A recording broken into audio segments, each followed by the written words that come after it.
দৰঙত শিশু খাদ্যৰ নামত বৃহৎ কেলেংকাৰীৰ অভিযোগ। পূব মঙ্গলদৈ সংহত শিশু উন্নয়ন বিষয়াৰ কাৰ্যালয়ত পৰিৰল শিশুৰ খাদ্য।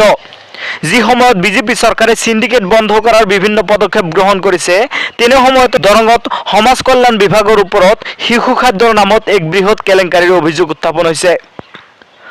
পূব মঙ্গলদৈ সংহত শিশু উন্নয়ন বিষয়াৰ কাৰ্যালয়তে পৰি থাকিল শিশুৰ নামত অহা খাদ্য।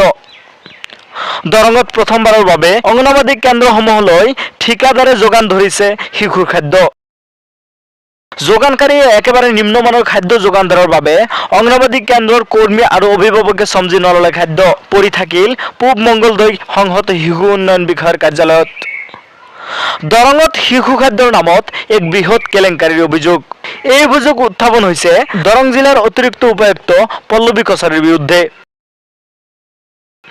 সমাজ কল্যাণ বিভাগৰ দায়িত্বত থকা পল্লৱী কছাৰীয়ে অংগনবাদী কেন্দ্ৰসমূহত খাদ্য যোগান ধৰাৰ বাবে কেন্দ্ৰসমূহক দায়িত্ব নিদি পল্লৱী কছাৰীয়ে নিজে কোনো ঠিকাদাৰৰ দ্বাৰা যোগান ধৰি আছে। চৰকাৰী নিয়ম অনুসৰি চৰকাৰী খাদ্য বা আন সামগ্ৰী ঠিকাদাৰক দিলে নিবিদা হ'ব লাগে, যদিও পল্লৱী কছাৰীয়ে কোনো নিবিদা অবিহনে ঠিকাদাৰক দিয়াক লৈ জাঙুৰ খাই উঠিছে। দৰং জিলাত এই বৃহৎ কেলেংকাৰীৰ তদন্ত বিচাৰিছে বিভিন্ন দল সংগঠনৰ লগতে অংগনবাদী কৰ্মচাৰীসকলে। এতিয়া আমিও আচৰিত হৈছোঁ। এই বিষয়ে আমি ইতিমধ্যে ডিষ্ট্ৰিক্ট অফিচত গৈছোঁ, ডিষ্ট্ৰিক্ট ছাৰৰ লগত এই কথাখিনি পাতিছোঁ। DC অফিচত গৈছিলোঁ, কিন্তু DC ছাৰৰ লগত আমি কথা পাতিব পৰা নাই। কিন্তু আমাৰ সমাজ কল্যাণ বিভাগৰ দায়িত্বত যিজন ADC বাইদেউ আছে, তেখেতৰ লগত আমি এই বিষয়ভাৱে তেওঁ পল্লৱী কছাৰী, তেখেতৰ লগত আমি বিষয়ভাৱে আলোচনা কৰিছোঁ। আমি ইতিমধ্যে এখন লিখিতভাৱেও আমি তেওঁলোকক জনাইছোঁ, এই যিটো এবাৰ নিয়ম কৰিছে, এই নিয়মটোত আমাৰ কি কি অসুবিধা হ'ব, অংগনবাদীসকল কি কি অসুবিধাৰ সন্মুখীন হ'ব লাগিব, এই বিষয়ত তেওঁৰ লগত আমি বিশেষভাৱে আলোচনা কৰিছোঁ।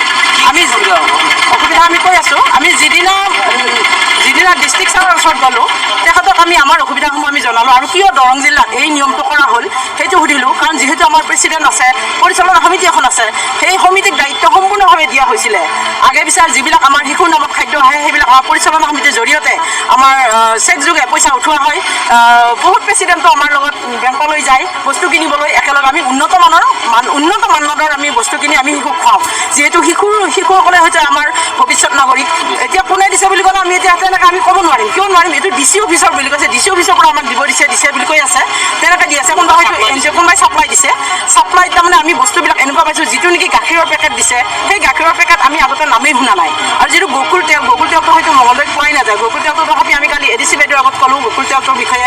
আমি গকুল তেলটো ঘৰতেই ব্যৱহাৰ নকৰোঁ বা আমি ডাঙৰেই নাখাওঁ, কিন্তু শিশুক খোৱালে বা কেনেকুৱা ধৰণৰ অপকাৰ হয় আমিতো সেইটো নাজানিম। গতিকে সেইটো হয়তো আমি ৰাইজৰ মাজত হয়তো আমাৰহে অসুবিধা হৈ যাব।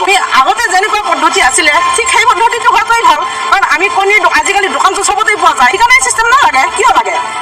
আমাৰ অংগনবাদী কৰ্মীয়ে কি বজাৰ কৰিব নাজানে? পৰিচালনা সমিতিখন তেতিয়াহ'লে কিয় কৰি দিছে? যদি পৰিচালনা সমিতিৰ যদি সভাপতিয়ে যদি সেই বস্তুখিনি যদি ক্ৰয় কৰিব নোৱাৰে, তেওঁ যদি নাজানে বস্তুখিনিৰ বিষয়ে, তেতিয়াহ'লে পৰিচালনা সমিতিৰ দৰকাৰ নাই।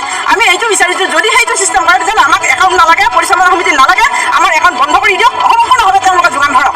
আমাৰ সুব্যৱস্থা হ'ব লাগে। মানে এইটো কিয় ব্যৱস্থা, এই ব্যৱস্থাটো কিয় কৰিলে আমাৰ বিশেষকৈ দৰং জিলাত, বাকী কোনো জিলাত যিহেতু হোৱা নাই। যদি চব একে কৰিব বিচাৰিছে, চব একেই হওক, আমাৰ একাউণ্টবিলাক বন্ধ হৈ যাওক, তেওঁলোকে আমাক যোগান ধৰক। পাচলিকে বজায়, মই কালি এইটোও কৈছিলোঁ যে আমি এইখিনি টকা ওলাব নাযাওঁ, পাচলিখিনিও আপোনালোকে আমাক চেণ্টাৰে দিয়ক। জিলাখনত এইবাৰ ডিষ্ট্ৰিক্টৰ ফালৰ পৰা হেৰি কৰা হৈছে, এই হটকুক মিলৰ যোগান ধৰা কথাটো নাহে। হটকুক মিলটো মানে চেণ্টাৰ লেভেলতে AWCMC কমিটি এখন আছে, অংগনবাদী চেণ্টাৰ মেনেজিং কমিটি বুলি, তেওঁলোকে মানে হেৰি কৰে, এইটো নিজাববীয়াকৈ লয় আৰু সেইমতে আমাৰ যিটো ইনষ্ট্ৰাকশ্যন সেইমতে তেওঁলোকে চেণ্টাৰত খুৱায়। আৰু সেইটো মই টেণ্ডাৰ সেইটো আপুনি জিলাৰ বিষয়া ওচৰত গ'লে গম পাব। টেণ্ডাৰ হৈছে নে কি হৈছে এইটো মই ভালকৈ নাপাওঁ। নিম্ন মানদণ্ডৰ খাদ্য আমি নিজে যদি ঘৰত নাখাওঁ, আমি বাচ্চাক কিয় খুৱাব লাগে? বাচ্চাক আমি কিয় খুৱাম, হয় নে নহয়? গতিকে তেওঁলোকে যদি বস্তু কিবা বেয়া হয়, তেওঁলোকৰ অপচন্দৰ হয়, তেন্তে নাৰাখিব, উচিত নকৰিব। দৰঙৰ শিশু খাদ্যৰ নামত বৃহৎ news desk report, live TV Bharat.